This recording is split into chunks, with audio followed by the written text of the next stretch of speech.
This is the E of Real Estate. My name is Rene Stevens and I'm your host today. And my guest is Paul Syrett, a former IT consultant, and he has a wonderful, intriguing name for his company, Spirit Man, and with the emphasis on IT. He is interested in earth energies. Mm-hmm. Paul, could you introduce yourself a little bit to our audience? Yes, an intriguing journey to get sitting here with you. In a lot of senses, I first started in earth energies. When I left school and college, I always wanted to work in that space. And fortuitously, several hundred yards from my parents' home was a farm that was part of an oil exploration company. So I went there and was very much at the forefront of IT and the application of IT into earth energies, in that sense, oil and gas, and then left there and went into water research, which is was one of my other passions. But like anything, money wasn't there, but money was in IT, so I moved over into technology and then spent the next 30 years going up the ranks through that.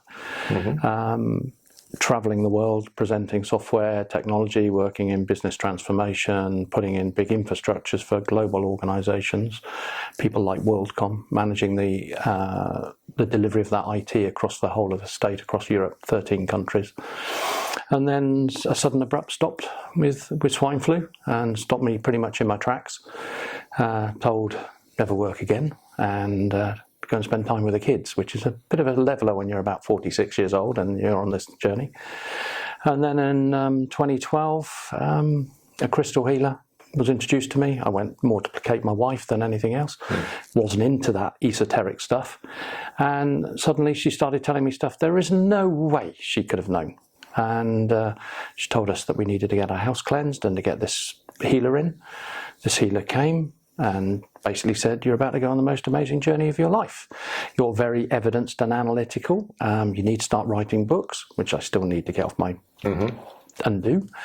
And it went from there. And it's been pretty much an Apollo space mission ever since to where we are now. And along that journey, have met some amazing people. What I now know from coincidence is now synchronicity, and that's opened more doors. And I've had a fantastic journey becoming a dowser, healer, and what we would call a geomancer. Yes, that is a nice bridge, because I want to explore with you your findings, your insights in this journey so far. How that can be applicable in the learn-work environment. Yeah. And I define that a learn work environment in three main categories: the physical, so the building and the location on which it is placed; the digital, nowadays with digital workplaces and Zoom and what have you more; and not the least, the social environment, because there's also interaction between people, and they also have energetic fields. We will go into that later on. Yeah. And they influence each other. And actually the whole thing is a cocktail. Yes, absolutely, absolutely. And we structured the podcast a little bit. So the first thing is, when we are talking about energies and earth energies, the question is, what is energy according to you? In this context? Well, everything is energy. You know, we go back to our physics lessons and we start understanding about atoms and neutrons and stardust and everything else. We are part and parcel of all of that. But to me, energy is not just the construction of us. We live in an energetic world. In a lot of senses, we have a material around us, but within that material is energy and space, and that in itself holds consciousness. So to me, energy and consciousness are sort of transverse. They mean the same thing in a lot of senses, but not all consciousness, I would say, have self-realization like we do. So there is consciousness within the fabric of a building, but at a very low level, and there's consciousness of animals, there's consciousness of plants and things, but not necessarily stuff that we would interact with on a day-to-day basis. So we live in that world. That world can influence us through those energies and vice versa. Maybe a little step back, connecting with your IT background. People have heard about electrosmog. Energy is electromagnetic radiation or frequencies.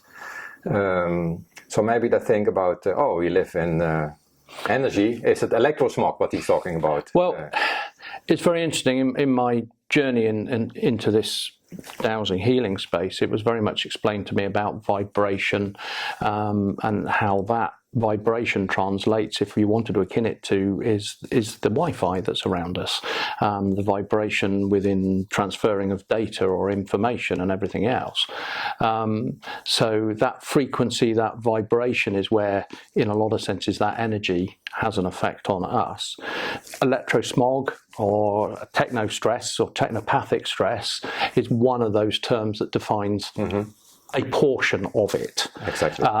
But there are other stresses that come in to our lives within the buildings, within the environments we work with, walking down the street, etc. And I think people need to start to understand that they have an influence on us. It's not just about the mobile phone mast, it could be something going on in the earth itself. We all know about radon gas as an example, and that's very clearly studied and understood, and if you have houses in certain areas, you have to do certain tests. What we're not looking at is the other influences that are coming in from the geopathic stress, for instance. Very good. We come to that later on. You also mentioned the term consciousness in your introduction. Can you elaborate a little bit more on that? How that relates to energy? Yes. Just a few weeks ago, when I was actually putting some slides together for an Earth Energies talk, I was being shown very clearly everything is energy, but then some energy can have a consciousness. Some of that consciousness itself could have self-realization. Consciousness can be influenced, changed, modified, but likewise it can do the same to us. So in the way I was shown is that the space around the atom, that's the component that would create the room for consciousness. We all tend to think as a human body our consciousness is in our brain. What I get shown, it's much wider than that. We actually have 3 brains in our body, and the consciousness is in our energetic body, and it all knits together within that. So when you take it to look at a building, for instance, the building has a consciousness.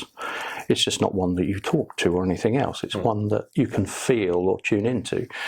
And many people will relate to walking to a house and say, oh, I don't like the feel of this house. It's got a dark feeling, or it's cold, or it feels oppressive. That potentially could be due to the consciousness within the building itself, or the fabric of the building, because of stuff that's gone on in the past that's left that impression, or that imprint, or that recording, if you want to call it that way. Maybe make a connection with your IT life. It's all about data, yes, information, and it is transmuted into electromagnetic signals. So we were talking electromagnetic is energy. So actually there is you can make a comparison that all this energy has information in itself, because it is data going through and back. Yes, maybe that consciousness that you're talking about.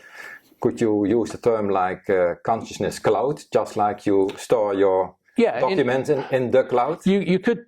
If you want to do an analogy, when I was working in IT and sometimes having to explain to people how a PC actually worked, what I would do is relate it to a desk and say, okay, if you imagine the desk is your PC itself, the drawers underneath is the data store of the hard drive, the pen is like the keyboard, the screen is this, etc., etc.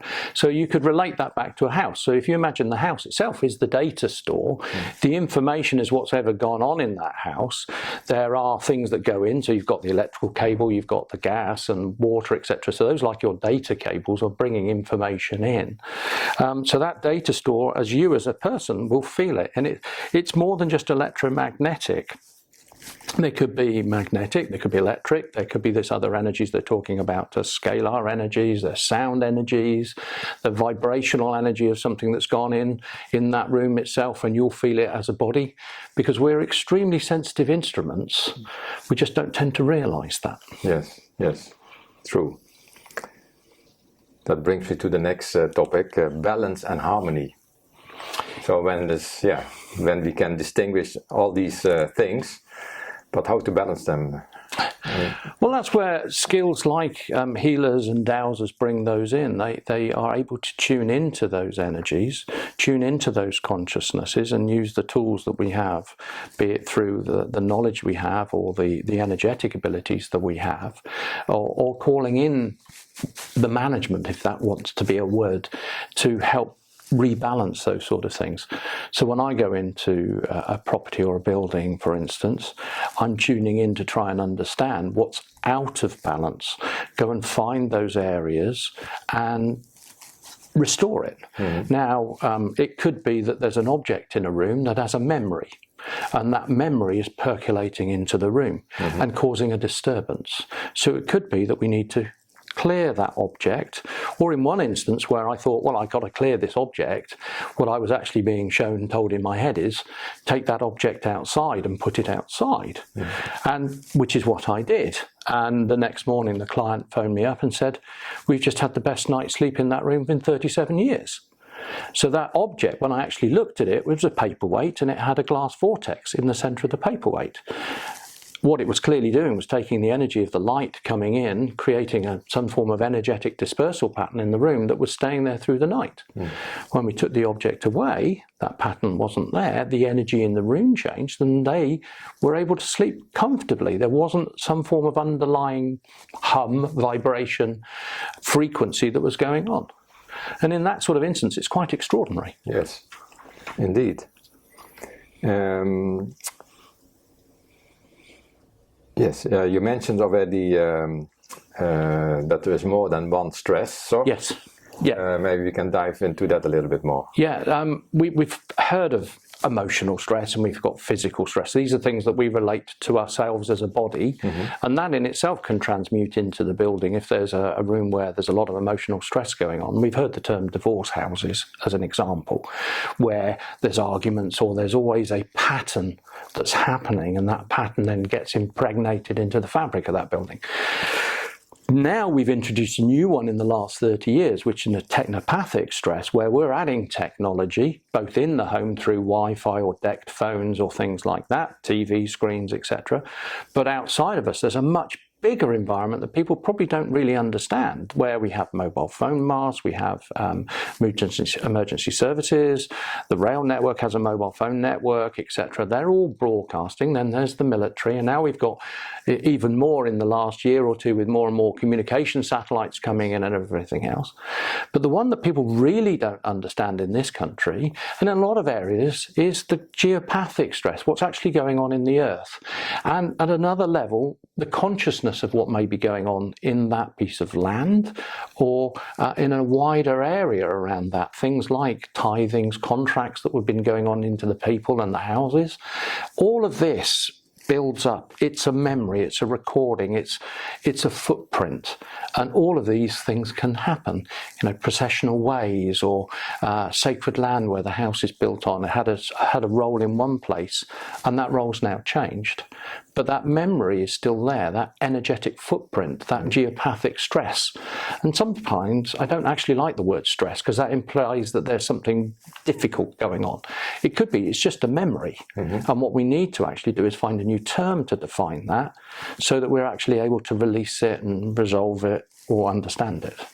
Yeah, I think stress so far is accurate because people are aware about what stress means.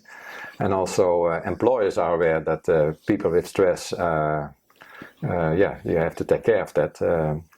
But maybe are not aware of that there's not only stress or about pressure of workload, but it can be also all these other things that you were mentioning that influence people. I read once a study that 90% of illnesses are caused by stress in one way or the other way. Yes. So this is a very important topic, I would say. Yeah, they were talking about it even today, about the stresses within illness. But again, they have these 2 or 3 boxes of where they're coming from. They're not looking at the bigger picture. So you can go into some countries, like in Germany, and they look at the geopathic stresses. They're looking at where energetic grid lines are crossing, or water lines or water veins under the house, and therefore they're actually creating a stress within the location. We just happen to have put a house on top of that location. Yes. And that then is either amplifying it or changing it or even disturbing it to making it detrimental to the person. And in some instances you can move those energetic footprints. Other times you just have to move the furniture. Yeah. Yes, and you're mentioning several times memory, a footprint, that it is recorded. But it can also be a recording from 1,000 years, isn't it? Or yes. Just a few days or weeks. It can be as big and as broad as it is long. Take an example. I was asked to sort a vet practice out, and one of the issues they had there was that the animals didn't like going in, and you don't really want that as a business, that the animals actually don't want to go and see the vets. But they put that down to the old story that dogs know where they're going and therefore they didn't want to go in. But they had a whole myriad of other things that were happening. The computers were always going wrong in certain areas. Documents would vanish and then materialise 3 days later where they knew they had put them. There were cold spots, and people's behaviours outside of the building to when they would go in would change. So they contacted me because one of them thought, well, there is clearly some sort of psychic thing going on. So when I started looking at the practice and did the work initially remotely, I found from what we call map dowsing, a remote dowsing, that there was clearly an ancient burial mound there, what we call a long barrow. And what I was being shown was that this building had been cleared in the 1540s in a land clearance there for farmland. And obviously that memory had been forgotten. They didn't know it was there. And they came along building an industrial estate. And at some point they put this building on, changed the function to a vet's practice. So I went up there to meet the staff, and when I got there, I could actually feel the energy of the barrow. And I saw one of the staff coming along. I said, oh, come over here, let me show you this. And she said, oh, we forgot to tell you, none of us like walking down this path. We cross the road, go 100 yards and cross back up.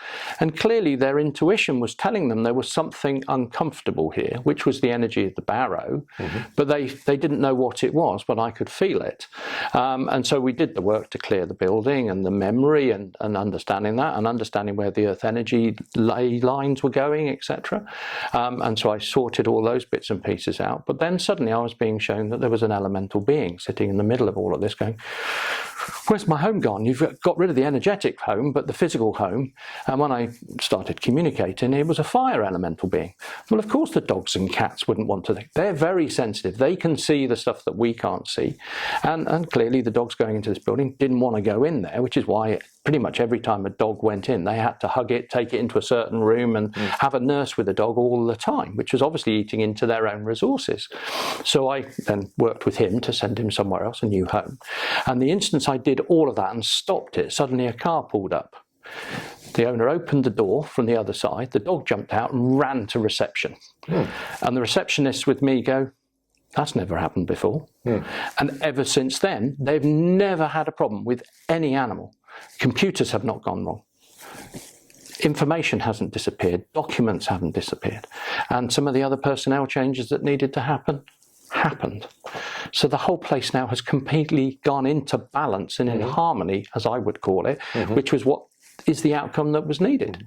But the most important thing really is that the animals now come, they don't feel frightened, they know they're coming for the operations or whatever else, and the staff have a very different role now to play. They're not having to be literally mother hen wrapping around the animals. You used the word elemental. Maybe define that a little bit more, because I think many listeners say, what is that elemental? Yes, it's if you wanted to put a label, the more than human.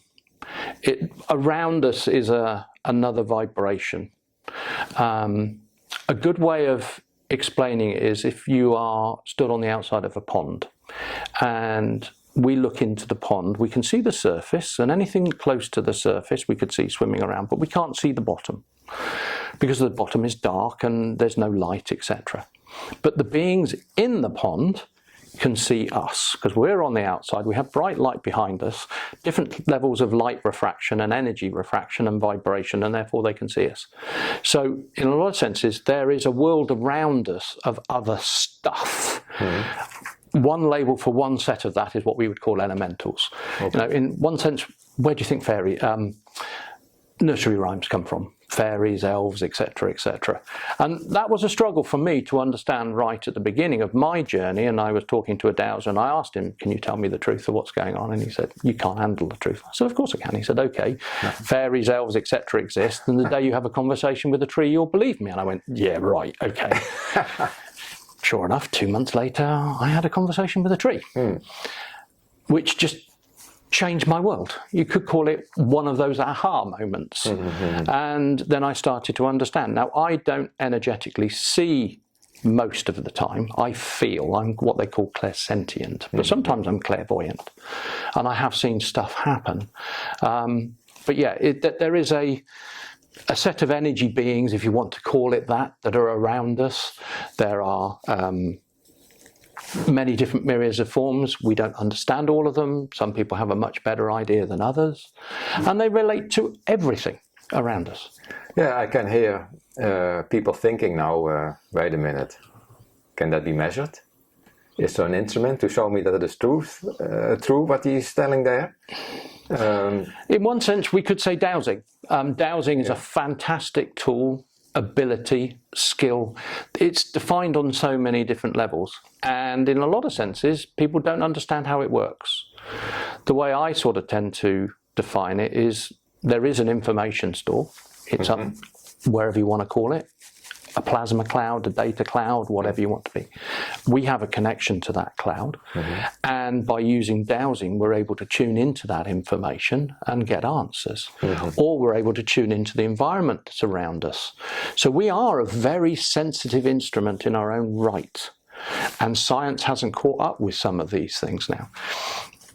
Now, that does sound a bit baffling, but 100 years ago, if you explained to someone you could be in this room talking to somebody else in New York, and there are no wires, and there's no nothing, and you could press a button and you could actually see them, they would call that magic. Yes, true. But now, it's reality. Exactly. So there is an expression in a lot of say, you know, today's science was yesterday's magic. Exactly. So we're talking about these things now. In a year's time, 50, 100 years' time, there may be a tool or there may be abilities that we can tune into these things. Exactly. In science fiction, it is already true. And a lot of things we saw in science fiction 20 years, 30 years ago, is already to our smartphone to mention something. Well, you look at that. That was Star Trek. That was the scanner that they had that would tell them information about the environment or the person or the alien being or the energy being or whatever else. Yes. Their tri-recorder, I think they called it. That is your smartphone now. Yes, exactly. Exactly. So more to come. Absolutely. In the near future. We have also words like awareness, intuition, inquisitiveness. Inquisitiveness, yes. Inquisitiveness. What's your take on that? Well, we're all brought up a certain way. We're all brought up by our parents, teachers, religion, etc. And they all have a set of rules, boundaries, knowledge, and we're told that's the truth. What I discovered in my journey of awakening is that those boundaries don't necessarily exist. And our natural inquisitiveness, our natural abilities of intuition, we should listen to. And it's not a question of challenging those things, but when you get the evidence that's irrefutable that something's happened, and it goes against the book, who says the book is right? Exactly. When that book was written, it may be right, but everything's changed. It's the one constant we can all define is change. And I learned that from the transformation space. So very much we need to understand that we've been given a level of knowledge, but we've also been given a level of abilities to expand that knowledge for ourselves, and in some senses share that knowledge with other people, because that may be the trigger for them to expand their knowledge and add then to the collective. Yeah, as you said, the moment that the tree was talking to you, when you really experience it and you think, no, I have not smoked anything before, this is just happening, that will have an impact, I think, when you allow it, when you're open-minded enough. I would say that one of the big ones for me was doing this healing with this individual, and I'd been doing some healings with him for a number of months beforehand, and he turned up at my house in January and he said, Paul, I'm at your house January, snow on the ground, and I'm wearing a t-shirt. Why? And I said, I have no idea. So we started doing the healing, but it became very apparent why he was wearing the t-shirt, because he started to physically change. His arm physically changed. Now that's not in a textbook. You sit down with a biologist or a chemist or anyone else, a physicist, and they'll tell you it's impossible. But he saw it. And I saw it. It wasn't energy, it was physical. And what we were tuning into was a life that he had in the past where he was carrying a lot of guilt, which is why his shoulder dropped. And then I started to see the image of him as a Roman centurion with 500 soldiers under his command to remove this village off the map of man, woman and child. I even got the title of who he was as centurion. So later on I actually looked that up, and sure enough, there was the Latin term and everything. And what happened was his arm turned into Arnie Schwarzenegger's arm. You know, it was Conan the Barbarian. He wasn't a Russell Crowe's sword arm, it was Conan's arm. And that's what you would have if you had a Roman centurion for 25 years using this arm with a sword. He would look very buff. And he was as amazed as I was. But it was very clear that the universe had made him wear a t-shirt that day so that we both could see that happen. He went home, the arm went down at the end of the healing, but he felt the pain for 3 months. And then he came back about 3 months later for another healing, and he said, well, I'm wearing a shirt this time, you're not going to catch me out. And I said, well, it wasn't up to me. And he said, well, can you make it happen again? And I said, well, I can't promise. But this time, it wasn't just his arm, it was everything between here and here, both arms, shoulders and everything else. And this time it was witnessed by other people. Other people, my partner Suzanne had let him into the house and she saw it this slide. And everything changed because we were doing more healing on that past life. The real funny thing was it was just a few days after the iPhone 8 came out, and everyone else was more interested in the screen than using the camera to take a photograph of someone who had physically changed. But then, you know, you put a photograph in front of somebody, they'll probably say, oh, you've doctored that, you know, we can do that with technology now. If we did it 30 years ago, then you'd have a better argument to say, well, how can we change the picture? So, but to me, that showed me the textbook isn't right. It showed me that the impossible is possible. Yeah, like you were saying about boundaries. They're just artificial boundaries. Somebody draw a line and put it in the textbook. So far, we know, and the rest is unknown.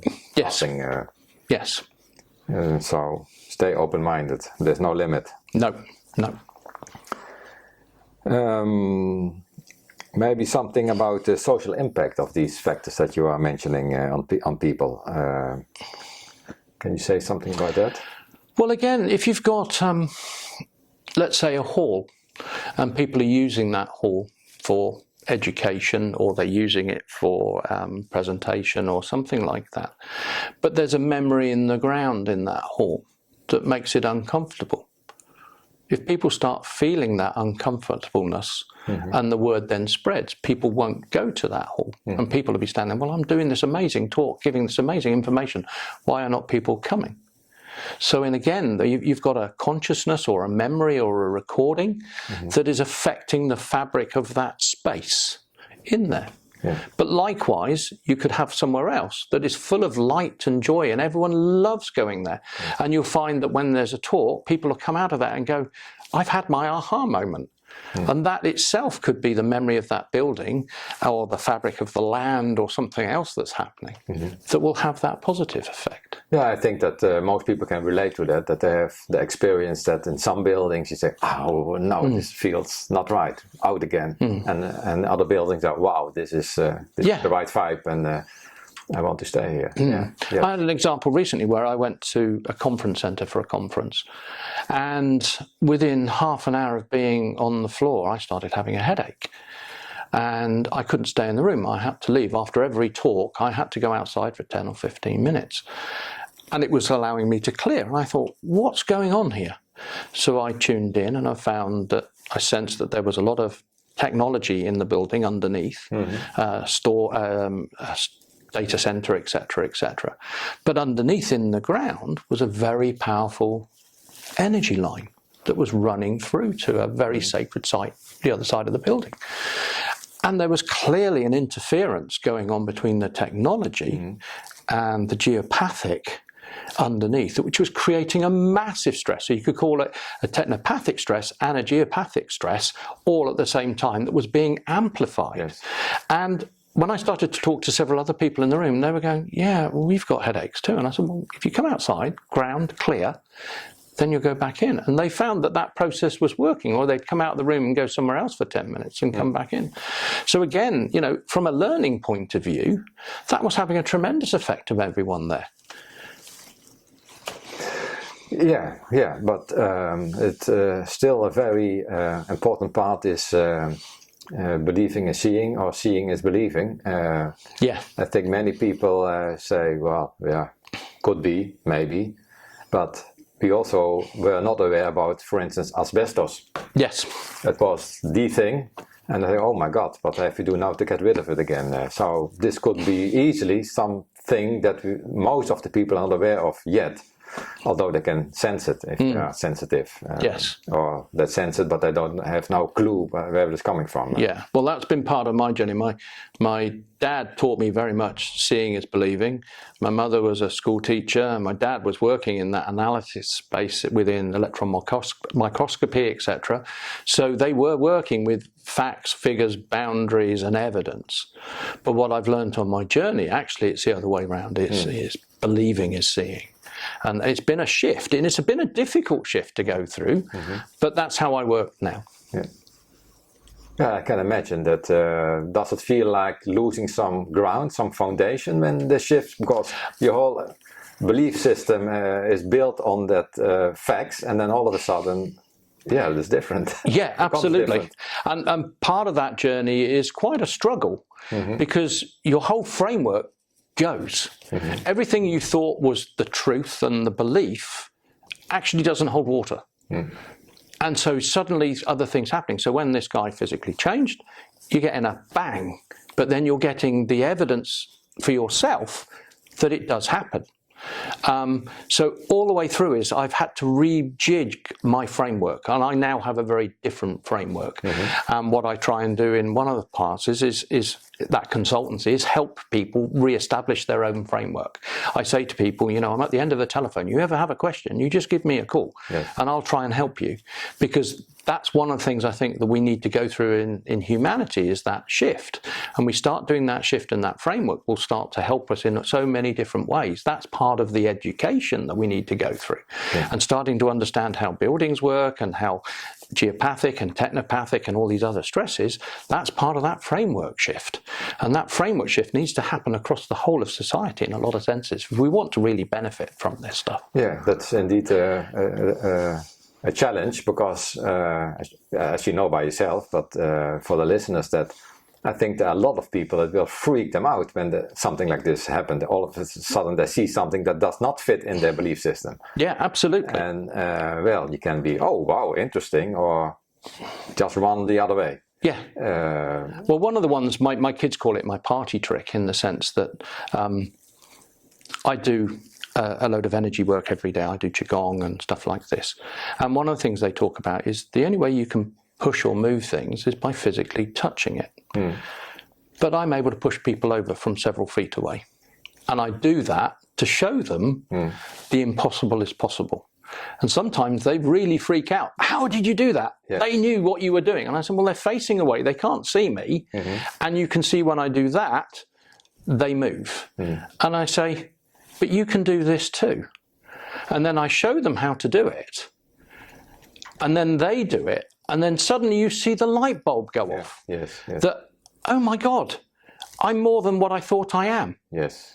And there is this sudden rush of knowledge that you can do things that you didn't think were possible. That's energy. Exactly. But you talk to a scientist, they'll say, well, we can't measure it. We don't have a meter or a gauge yet. But you can't dispute it. because it's physically there.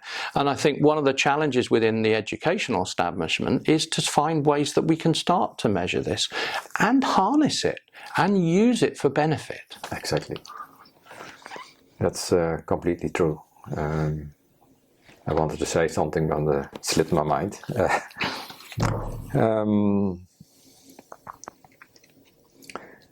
Yeah, I think you said already a few things, but maybe emphasize a little bit more about struggles in this paradigm shift.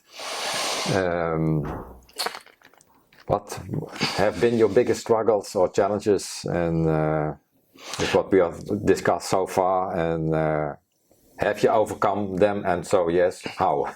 Yeah, there's a thing that you'll hear colloquially said, dark night of the souls is the label they give it. And your life changes completely. Everything around that life can go. House, car, friends that you thought were your best friends can turn on an instant, and you get that betrayal and stuff. Family and everything else. And that's been a massive struggle to try and actually come to terms with that. Because to me, I was always brought up by my mum and dad of, what's right and what's wrong, how to treat people, etc. And in business, I would have the same thing as well. And then suddenly you've got these people that you've confided your life in, and suddenly they're being rude and nasty and calling you weird names and everything else just because you happen to be on this path. Mm-hmm. And then one of them would come to talk to you on the quiet so that no one else would know, to explain things. And you're thinking, hang on a minute, in the public you're doing this, but in the private you're wanting questions and answers. So there's been that shift and that difficulty. Mm-hmm. But there's been many others as well, where you have something happening all the time and you're going, why? Why is this pattern repeating? And then suddenly, I think the message I've learned in a lot of senses is faith, trust and belief, powered by love is what I get. And if you hold that, incredible things can happen. Mm-hmm. So out of these dark spaces, absolutely magic can happen. Yeah. Yeah. It's a good lesson to learn, and we're always learning lessons in a lot of senses. Yeah, and I think people who shut down and after freaking out said, "Oh, no, not my cup of tea." When they see more and more people changing to the positive, probably they will.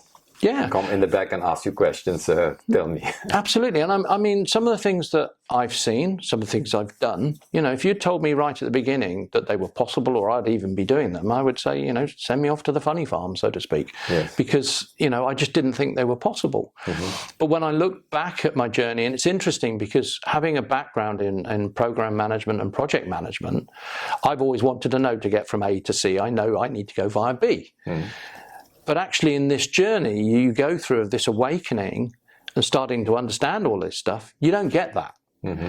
You have to have faith, trust and belief that you're going the right way, that there's something going on. Mm-hmm. And I say we have free will to a point. Mm-hmm. Because if you need to achieve things or do things, and I've seen this in some of the work that I've done, I'd do a healing on one day, something new would be given to me. The next day I open the book and there it's there. Or I'll do a healing or do something, being shown something. The next day I'm on a course and they're saying, well, this is it. So I'm having the evidence before the course. Yeah. But you can't plan that. No. But something's going on from that point of view. So that comes back to that faith, trust and belief to ensure that you're in the right place at the right time. The expression I use is order and timing. The right thing will happen mm-hmm. at the right time when you're ready for it, etc. So sometimes people getting the challenge and it's giving them that fear. It may be the first stepping stone of 20 stepping stones. And it may be someone else gives them step 2 and step 3. And they'll come to a point where step 6, you're going to say, well, I can't argue this. There is clearly something happening. So therefore, I have a choice to resist it or to go with it. Yeah. And the resistance sometimes can be painful. Yeah. Does the analogy that I'm going to make any sense? For instance, parents have, most of them, the best interest for their child. And some of them say, well, the child have to learn something within boundaries. And when the child keep on crossing the boundaries, the parents let them experience. But there comes a time that there comes a push. Yes. Is that something that could happen by this consciousness that all of a sudden you lose your job, you get sick, all these stories that you hear, and then shortly after or sometime afterwards, that was the best thing that could ever have happened to me. Yes. It happened to my partner. She was going through a lot of stuff at the time, and I was talking to her about it and trying to guide her, and I said, you need to go on this course, and I'm going to book you on this course. And it was all about the heart, and it was down on the south coast, and there was a bit of resistance to it, and I said, no, it's sorted, done, you're going on it. And then a load of things happened. Lots of family stuff started to happen, which was making her deeply upset, and her very secure job became very insecure, and she was literally made redundant 2 days before going on this course. Oh. So our whole world imploded.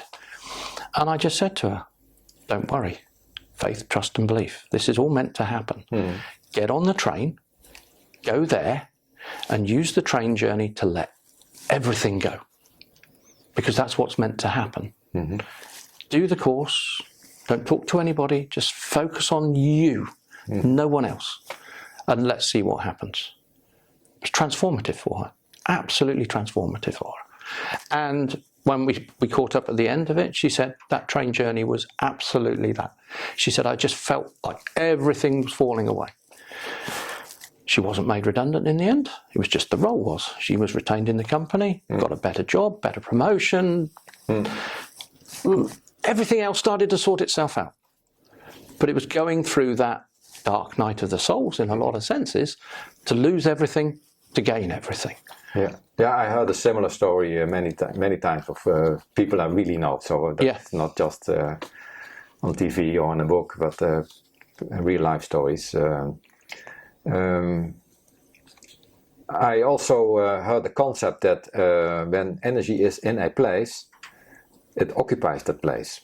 So when you remove that energy, something new can flow in. Yes. So is that something that you could label that story that you were just telling? That she let loose and there became space and then the new thing came in? Absolutely. And there were so many other things that were clouding her, coming at her, all these other stresses in a lot of senses. And allowing those stresses to just fall off and just release. Some of them were being enforced on her, like work. Others were she was having to enforce herself. I was doing one by saying, you are going on this journey, which she was resisting herself in the same thing as well. But I was saying, I feel this is the thing that you need to do. And she got to a point that when she got on that train, she didn't really have a choice. She had to let the coat go because it was pulling her down and was making her upset. And I just said, let it go. Just let the universe sort this out for you. You're in the right place at the right time, going to the right place. Let's see what they do. And that's what it was. But it's getting to that point that self-realization that, well, actually, what have I got to lose? You know, life around me at the moment is difficult and it's hard. At the very least, I got 5 days on the south coast where I can just chill. Nice food, sun, sea, sand, you know. But in a lot of senses, it's far more than that. But as we know, it is very challenging to let loose the old and not aware what the new will be, and if it even will come. Absolutely, and I think that is with everybody's voyage or journey, however you want to label it. And when I look back at mine, as I was saying, wanting to be this project manager, I can stand here now and I can see every single step. That came after that, that came after that, that came after that. And that one could not go beforehand, because you would have been out of kilter. As I say, I would do a healing, and one example, I was doing a healing on an individual. I was taken there by another healer, and it was to do with technopathic stress. I walked into this room, and there was this 80-year-old woman sitting in this chair, could hardly move, could hardly talk, couldn't even lift their head up. And this other healer said, "Can you do your stuff and everything else?" And I tuned in, and I was picking up a massive amount of technopathic stress. There was energy lines going under, water lines and stuff, but there was also Wi-Fi stuff around and stuff like this. So I started putting boundaries and things and clearing a lot of this stuff and doing work on her, on her energetic body. And this 80-year-old woman started becoming a 50-year-old person that I actually knew, that I didn't recognize. But one of the things I was being shown was that she needed to take a certain crystal internally. And I thought, that's bizarre. So I turned to the other healer. I said, do you know about this crystal? And she said, no. I know about green tourmaline and black tourmaline, but I didn't know about blue tourmaline. I'm saying, well, I'm being told she needs to take blue tourmaline internally. Okay, right. I parked that and I told it to the client and stuff. And suddenly, there was this person that I knew sitting there. And actually, I now know that she really does suffer from technopathic stress. She has to wear foil-lined clothing and things like that just to carry on in her day. The next day, I'm on a crystal healing course. At lunchtime, they come. They said, right, now we're going to show you how to take crystals internally. And it was like, okay, thank you. There's the project plan. I didn't see it. But very clearly, spirit, management, whoever you want to call it, had put me in the right place at the right time to do the healing on this individual. I saw the transformation on this individual from a technopathic stress point of view. I moved the energy lines and I did other stuff in the house. But then the next day, I'm being given the tutorial how to do the thing that I didn't know how to do the day before. And it was putting the crystal in the water, transmuting that energy from that crystal into the water, and then drinking the water. Simple when you think about it. I think that's my impression now, because once upon a time I was also a project manager and very left-minded, orientated and analytical. That is the right journey for you. Because the other way around, okay, I just read it and do it, but this it intrigues you. Yes. That it's the other way around. Yeah, absolutely, and I find that fascinating. That's the evidence, that's the analytical. And again, if I went to the crystal healing course and then being told, would I actually go to a crystal healing course in the first place? Originally, no way would I. It was so alien to me. It's such a different life. But I went there, and it was answering questions that I had the day before from the practical. And that's what I absolutely found fascinating. And it happens sometimes, many a time when I'm doing a healing on somebody, and suddenly I'll get something that will really push me, but I'll deal with it. And the one thing you learn with doing all this, it's not what you think, it's what first comes into your mind before you even think. That is the truth. And then if you try to then start analysing it, you'll lose it. The monkey brain comes in, and you really need to sort of lose the monkey brain. But then the next day I'll open a book on a certain healing modality or whatever, and I'll open it on the page, and there's the information about what I did the day before.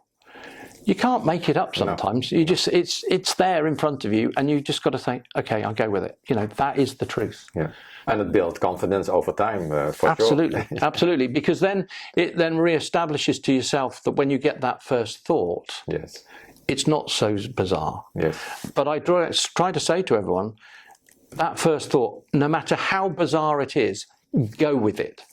Because there could be something that comes out of that.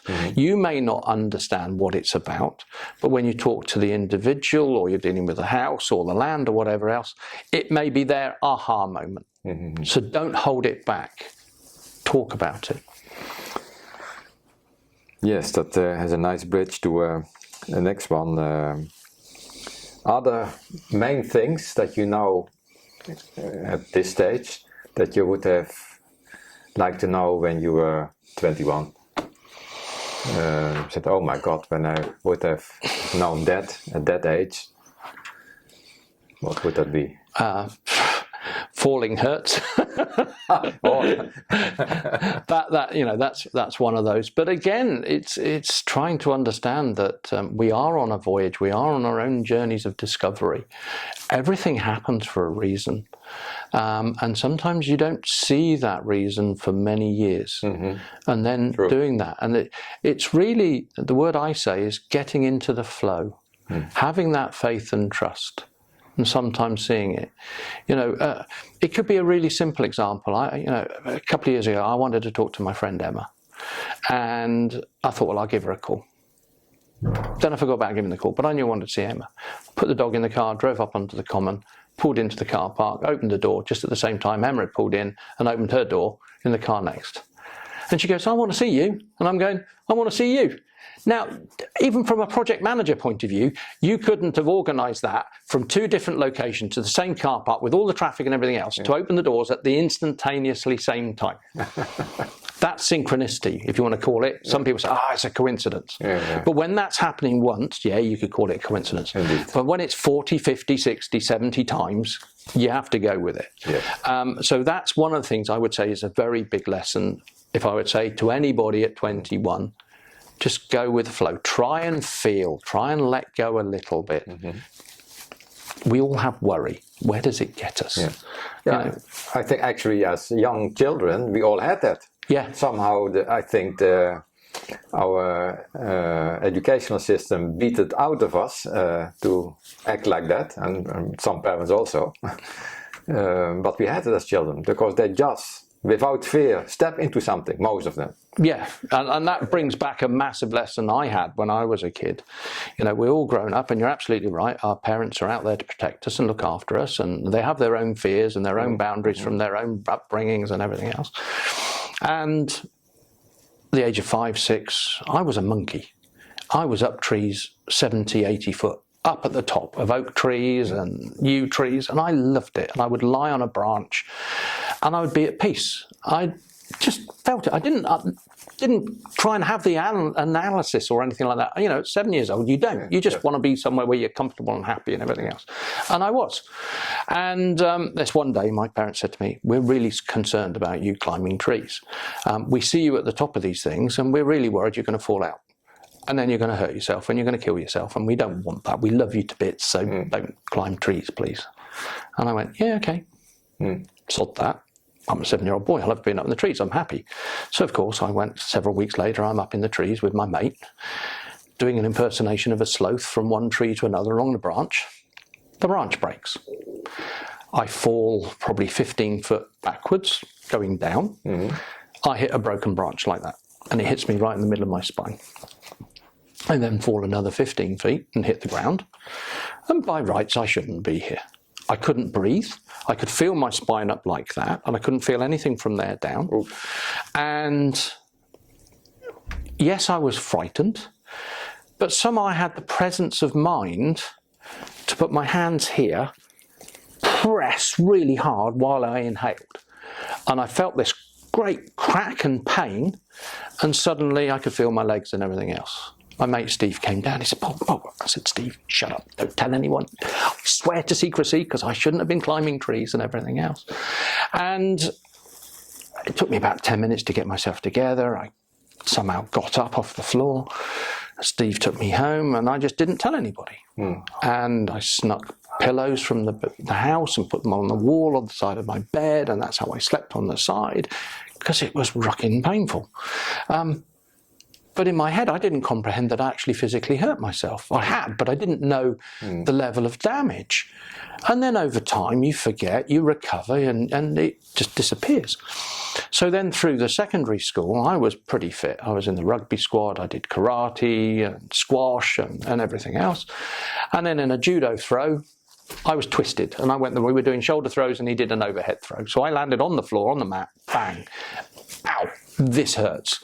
So I ended up going to the doctors. They went to send the x-rays. And the next thing I know, I'm being summoned from college down to the hospital. And there's the orthopaedic surgeons and my mum in the room. And the orthopaedic surgeon said, I need you down here because there's a problem. And I said, okay. And he's got the x-ray up, and there's 2 fused vertebrae in the middle of my spine. And he said, I'm looking at this. You've broken your back, but it's not now with the judo throw. When did you break your back? And I went, I fell out of the tree when I was about 6 or 7. And he went, how the hell did you walk away? How did you exist? How did you do what you've been doing? And I said, well, I don't know. Just got on with it. And he said, well, you shouldn't have done. You should have been in plaster for 6 months, etc. And my mum sitting there in tears. Why didn't you tell me? I said, well, Mum, you told me not to climb trees. And I went against your word. And I paid a price in one sense. But clearly someone was looking after me. Call it guardian angel, call it whatever. I shouldn't have got up. I shouldn't have survived. But I did. And when I look at my life in a lot of senses, people talk about near-death experiences. That was my first. I've had 19 that I can add up. Okay. So I'm clearly here for a reason. I have something looking after me. Yeah. Is it my own intuition? Is it my own speed of reaction? Who knows? You know, I've walked away from plane crashes. I've walked away from massive scuba diving accidents at 40, 50 meters underwater, electrocution, and all these sort of things. I shouldn't be here, but I am. And something, somewhere, gets me out of it. And I find that fascinating. Yes, but sure. again, it's faith, trust and belief in a lot of senses. You know, we all have a time to go. It's the only one thing we can predict in life, that we will die. We will lose our physical body. Yes, yes. But who knows? Wow. Yeah, that was a biggie. And that changed my life as well, because at the time, I really wanted to be a fighter pilot. That was my whole life since I was age of 5, wanting to fly. And the surgeon said, what do you want to do? And I said, I want to be a fighter pilot. He said, well, you can forget that. I said, why? And I was in the Air Training Corps, and I was doing all the exams and everything else, wanted to go down a Biggin Hill and do all the training and stuff. He said, you won't take an ejector seat. You will not get past the medical. And my world imploded. Completely and utterly imploded. Because suddenly everything that I'd wanted to do since I was 5 and had been my complete focus wasn't possible, because I had done something stupid, like being a sloth on a monkey on a branch when I was 6 or 7 years old. Yes. But who's to say that that break was the thing that was actually important? Because I shouldn't have been a pilot. I should have gone down a different route. Yeah. And that was the way that the universe made that nudge. Yes. Yeah. Yeah. I believe that too. Yeah.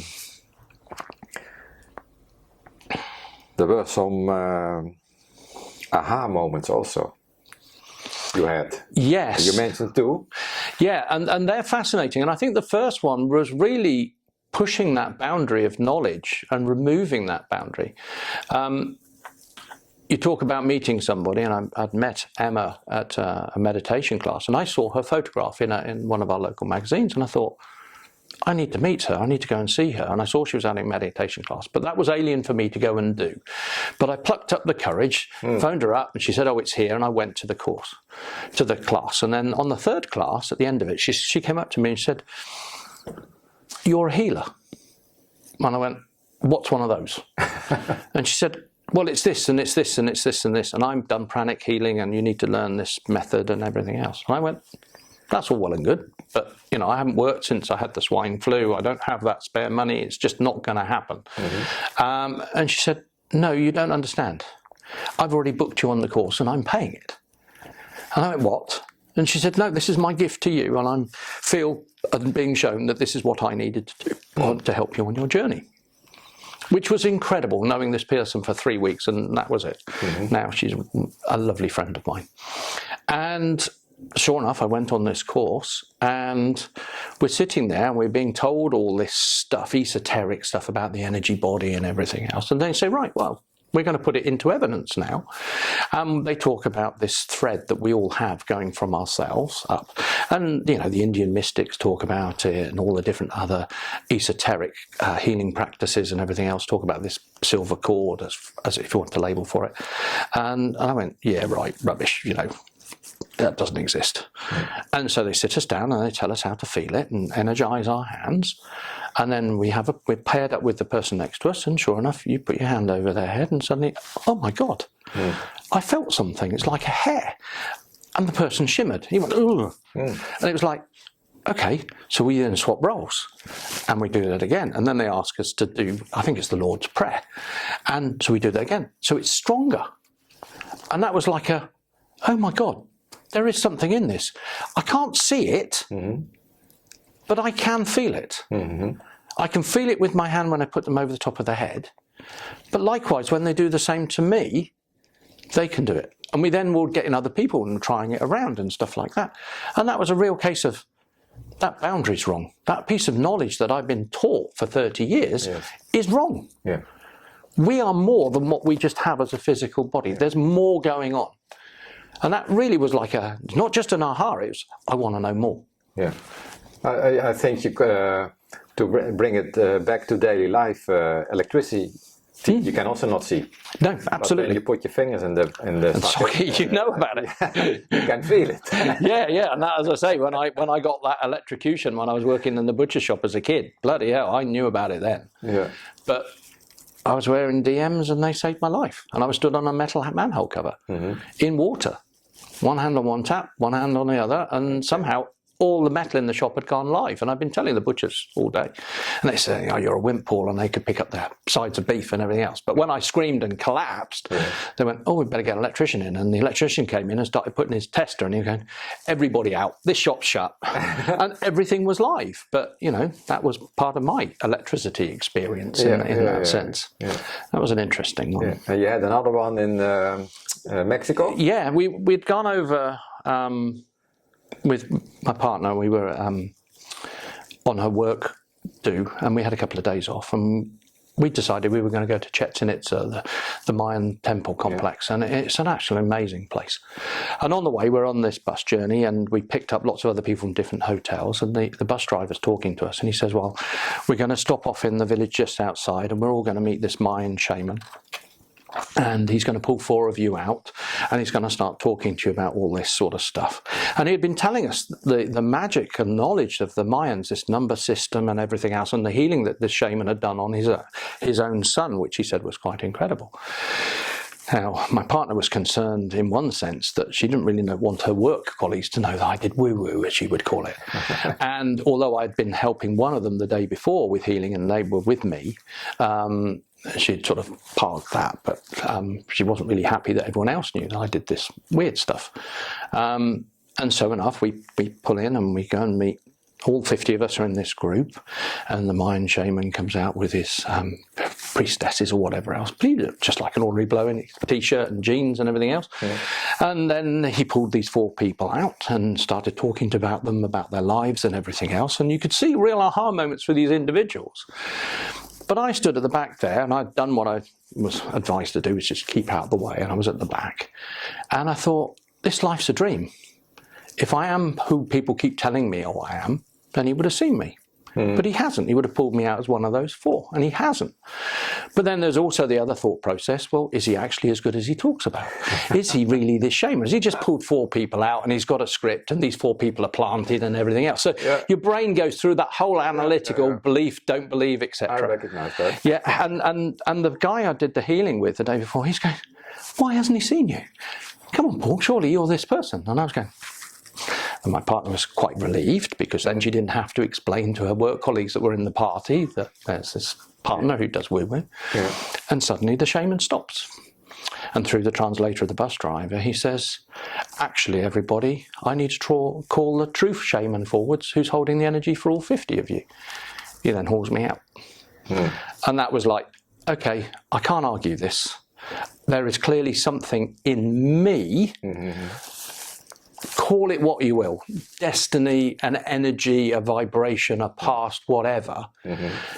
But I'm in a different continent, in a different place, never been there before. I do not have a label. I do not have earrings in and funny hair or a trendy t-shirt or whatever else. You know, I'm not in hippie gear. I'm just in a shirt and t-shirt and whatever else. But he can see me, and he's called me out. And later on, while we were walking around the complex, he comes up to me and in his own bits of English, he says, hello, shaman. And we then sit down and have a talk between the bus driver and him. And it was a real, okay, I can't argue this. This is what I am.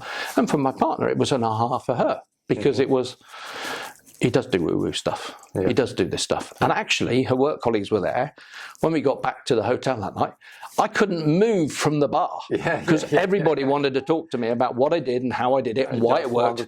And their stories started to come out. And then it was more and more. And it was just, the floodgates opened, because then they felt comfortable that they could talk about their stuff. So actually, it was a really positive thing that they then felt that they weren't weird. And their experiences had some framework, and I could provide some of that framework and some answers to some of them. I think that's a very important point that you make now, that I think a lot of people have these woo-woo experiences. But they're afraid to talk about it. But they think I'm this or I'm that, or but when they feel, there's permission because the spotlight is on somebody else, Yeah. then I can contribute my experience. Yeah, and I think it helps them take that step back and take the coat off a bit and start to show their true self. Yes. And say, okay, and because we all get conditioned. You can't talk about that. You can't talk about your strange friend that you talk about. Yeah. Well, who's to say they're right or wrong? You know, it's a 5-year-old kid saying, well, I've got my invisible friend. They make Hollywood movies about it, so it must be true. Yeah. But when it's your own kid, it can challenge your own belief structure. Exactly. Some of the listeners need some help. Shaman, what is that? I would say it's a misused term in some regards, because it's immediately put as the medicine man or whatever else, and that shaman are really the psychics within a tribe. It's the person who may have extra knowledge about that framework. In Native American, it might be the medicine man within the tribe. Over here, you could call it the druid, the wizard, whatever label you want to put it. To me, it's a level of knowledge or experience or capability, and it's there to help other people. Yeah. Could you agree when I try to, as a layman, try to connect the dots now from this interview, that shaman is able to connect with that information we were talking? Absolutely, absolutely. And so that information is anyway there, always. So it is not that he knows other things than other people, it's just he is able to tap in. Yes, and that's why I try and say to everybody that what I can do, you can do. There may be some hurdles you need to go through to clear some of the shadow or the emotion or whatever else. It's like when I'm showing how, push people over with energy. Everyone can do it. You might only be able to do it from an inch. But if you keep practicing and practicing and practicing, you might get to a point of doing it from 2 feet away or 3 feet away. Actually, this martial art. Absolutely. Absolutely. Yeah. So I think what I try and say to people is, you're right. There is a level of a connection, that pipe. So in the olden days, it could be the 56K modem line, whereas I've now got a broadband circuit. Exactly. And the more you work on yourself, the more you can turn and upgrade your connection more and more and more. Exactly. But to understand the connection is everywhere. It's the connection to the ground, it's the connection to source, it's so many other bits and pieces. Exactly. And it's removed, as I was saying, it's that intuition, it's all the other boundaries you start to remove and allow, and that helps your connection grow. I think in the old terms, you are that terminal connected to that server somewhere in that room over there. Yeah. But now we are talking about something in the cloud. Yes, and people are starting to understand. This is where we're starting going into the space of quantum physics and plasma and everything else. And there's some fascinating work going in that space. And that's answering questions for me as well. When I start to understand and see what other people are researching and putting together in all of that. And it's fascinating. Again, that's joining dots for me. So that's incredible. Yeah, we leave that for another one. Yeah, absolutely. It will overload people at the moment. For sure, you have goals and aspirations for the coming time. Say 5 years, 3-5 years. Would you like to share something with us? In a lot of what I would like people to see is what we do becomes more the norm. When people are planning and building stuff, be that an educational establishment or a house or a supermarket, whatever else, is starting to understand that there are other things that they need to bring into that process. You go to Iceland now, for instance, and people talk about they've got a Department of Magical Studies. They don't.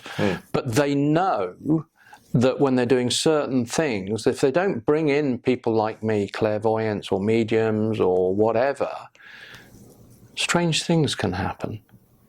So they have a culture over there that they believe in what they call the hidden people. So to us, that's elves and fairies and the elemental kingdoms and energies and everything else. So there's one example where they were trying to move this rock and everything was going wrong. The diggers would go wrong and this and everything else, and they couldn't do anything about this rock on this road that they were trying to construct.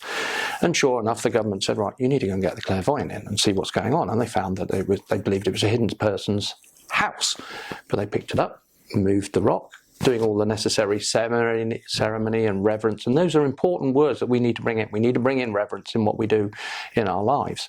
As soon as they moved that and did all of that, suddenly the diggers started working, and all these things started to happen, and everything else in the project plan started to work beautifully. So where I want to be, in a lot of senses, is people starting to understand that. So in the planning process, we're building stuff, there are people being brought in to understand about energy lines in the ground, or there is trauma. So if you're going to build on a battlefield site, clear the trauma, or get someone to check the land out to see if there was a skirmish or something else, or that there was a long barrow there, like within the vet's practice. Yeah. It's making sure that we're bringing that harmony and balance in from day one, not 6 months later when we find we've got 4 cancer patients coming out of that building because something's going wrong. Yeah. So it's getting people to understand that woo-woo isn't woo-woo. Yes. It's a reality, and just because we can't see it doesn't mean it doesn't exist. Like Wi-Fi. We're in a Wi-Fi zone here.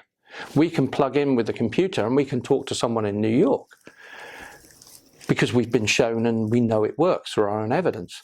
Who's not to say all the rest of this stuff's there? And we've seen stuff and done stuff that proves it through my own analytical journey. So yeah, in 5 years, I would like it to become more mainstream. I would like people to start being educated in the framework. There are people giving courses and stuff like that now. But again, it seemed to be fringe. 15 years ago, you'd go to the doctors and ask, could I have acupuncture? And they would laugh you out of the doctor's surgery. Go in a doctor's surgery now, the doctor will say, lie on the couch, I think I need to put these 3 or 4 needles in and sort it out. So they've now transcended their belief structure and they've moved into this space that they now believe acupuncture works. I've had it done on me when I couldn't move my wrist. Did all the physio, couldn't do it, and suddenly the lady said, let me do acupuncture. And she hit a point in here which is like a balloon going off, and suddenly my arm went, oh my God. So that's the paradigm shift that happened within the GPs. I want to see that paradigm shift over the next few years, that people start to understand that things like making them uncomfortable in that building, there are remedial actions, and we're easy to find. We're more mainstream. We're a service that needs to be incorporated in the planning process. We're a service that are brought in to resolve issues within a building. We're brought in to sort out all sorts of bits and pieces. That would be my goal. Yeah, that's a wonderful goal, because it's mainly remembering, because it is still alive in other culture. Like you mentioned acupuncture, but there's feng shui over there, and it's still used to today.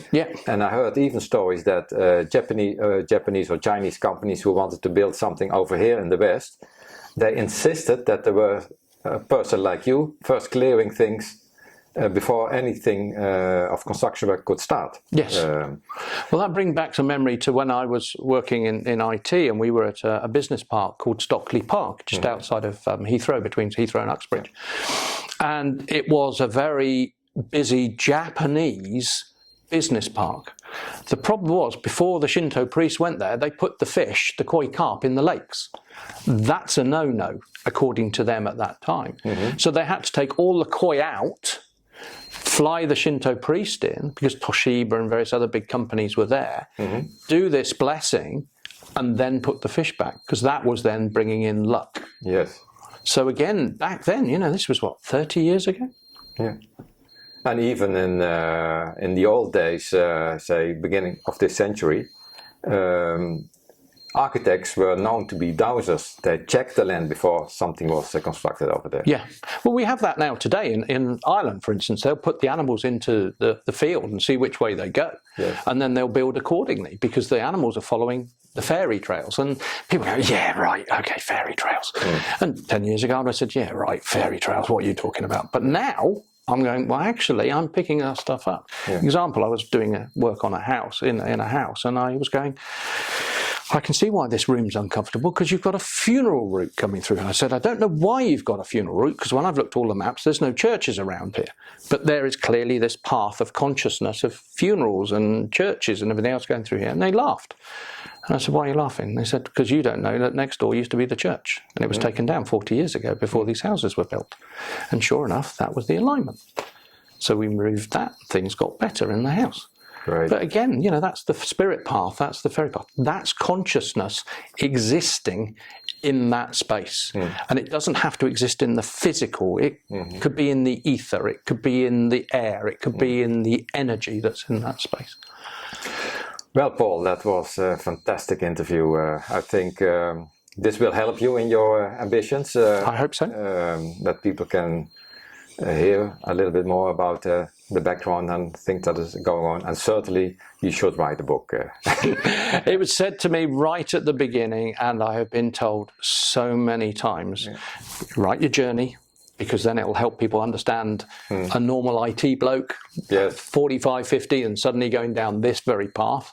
But also all the other stuff that I've learnt, be it within rebalancing and harmony of houses, or in healing and all the other energy stuff, and just some of the stories and experiences, because they're incredible. Yes. And fun. Thank you. Pleasure. Yeah.